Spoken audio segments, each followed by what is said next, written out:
Ryan Easterling for Illini Playbook here with Scott Burgess of ChicagoHoops, and we're about halfway through the action here Saturday morning at the EYBL in Minneapolis. And already there have been a number of standout performances and really some impressive play from some of the guys here, including a couple of hometown guys who really had a great showing, as well as a sophomore who played just like he was going to be a senior. A couple of the other guys I saw were guys who really impressed me at Spiece, and including one guy who I was really hoping would be at Spiece, but now he made his return and really put on a great show. But I'm going to turn it over to Scott to talk about that young guy who's put on a great performance this morning for Team Penny. Yeah, Team Penny's one of the most loaded teams here. They were without their big guy Skull this weekend, but Dedrick Lawson was an animal for them. 2016 small forward, got great size, length. He can score in a variety of ways. He started off the game scoring on the interior. Quick moves to the basket, a couple of hook shots, being physical down low, going up against Elijah Thomas, one of the better 2015 bigs in the country. But as the game went on, he moved out more to the perimeter. So skilled on the perimeter, can really handle the ball great. At 6'8", he can handle the ball great. Really shoots it well, can beat his man off the bounce, just scores in a variety of ways. So I was really impressed with him, and he's definitely a guy in that 2016 class to watch. And Ryan's going to talk about a 2014 kid that's one of the best in the nation. Yeah, it's always really interesting to see those younger guys who are so developed and have adjusted to how they've grown already. But one guy who's always been big and always been strong and is a lot of fun to watch is Cliff Alexander. Obviously, he missed Spiece because he was at prom, but he made his return, and he made it well known here at EYBL in Minneapolis. Cliff Alexander had to step up early, too, because Jahlil Okafor, the top player in the country in 2014, went down with another ankle injury about 5 minutes into the game. But Cliff was used to it. He'd been playing all spring, more or less, with Okafor on the bench because of injury. So he was able to handle it very well. Just stepped in and really just did what he does. Cliff was so physical, and he does not shy away from anybody.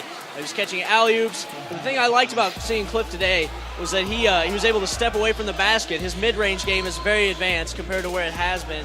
And I really like what he was able to do. He was able to step out to 15 feet, make shots. He was able to pass out of the high post. You're seeing a guy who was so raw and so athletic become a lot more skilled than he had been in the past. And I really think that what he's been able to do in the offseason and through his high school season is just incredible. Another guy that I think now everybody wants to hear about is another 2014 who's really making a name for himself. 2014's absolutely stacked, and hometown boy showed out this morning. We got here about 5 minutes before opening tip at 9:30 over here on court 1. It was full already for Howard Pulley's game. You couldn't even hardly get a seat. Third stud, Tyus Jones, probably, the best point guard in the nation. Just so under control. He knows how to run a team. That's so advanced for a kid his age. A lot of point guards just more off just raw athleticism and instinct, but he just knows how to run a team. Great vision. And as far as the score, he gets by his opponent so easy. It's just like he's gliding past him and just gets to the hoop at will. He took a couple bumps at the hoop, got some and ones. Shot the ball pretty well, hit a couple threes, and just got his team involved. He got Reed Travis involved on the interior. He got his shooters involved early. So just an advanced floor general. Going to be one of the top probably NBA draft picks in 2015. Got everyone on him from, Duke to North Carolina, Michigan State, Ohio State. Everyone's on this kid. And another kid that in 2014 that's having a big spring Ryan's going to talk about too. Yeah, this is a little bit like a Spiece rewind, but this guy had a great performance yet again. I was really impressed with him in the championship game at the Spiece Run and Slam a few weekends ago, and again, he showed up today. Even though they didn't win, Jayshawn Tate, the Ohio State commit in 2014 out of Ohio for all Ohio Red, just had another great performance. He would not be denied when going to the rim. Number of dunks, contested layups. He was able to take contact. He really affected things on the defensive end. He's just tenacious. I think tenacious is really the word that I want to use for Jayshawn Tate, because that's just his attitude when he's out on the floor. You see Cliff is a very aggressive guy. Well, Jayshawn Tate was a very intense and aggressive guy as well, and those two were battling the whole game. I really liked what he was able to do. He was a scorer, had probably something in the mid-20s in terms of points, about 10 rebounds. And he looked like he tweaked his shoulder a little bit early on, but played through it. So I think that says something about his toughness as well. It's going to be interesting to see, though, because he's starting to get offers for football. And I know that one thing he does like is football. He's grown up liking the sport. It'll be interesting to see if he sticks with basketball or if he has the opportunity to play both at Ohio State or if he elects to even play somewhere else. I think right now he said that he's still committed to Ohio State, and I think it's going to stay that way, and it's going to take a lot to change his mind. But he was really, really aggressive.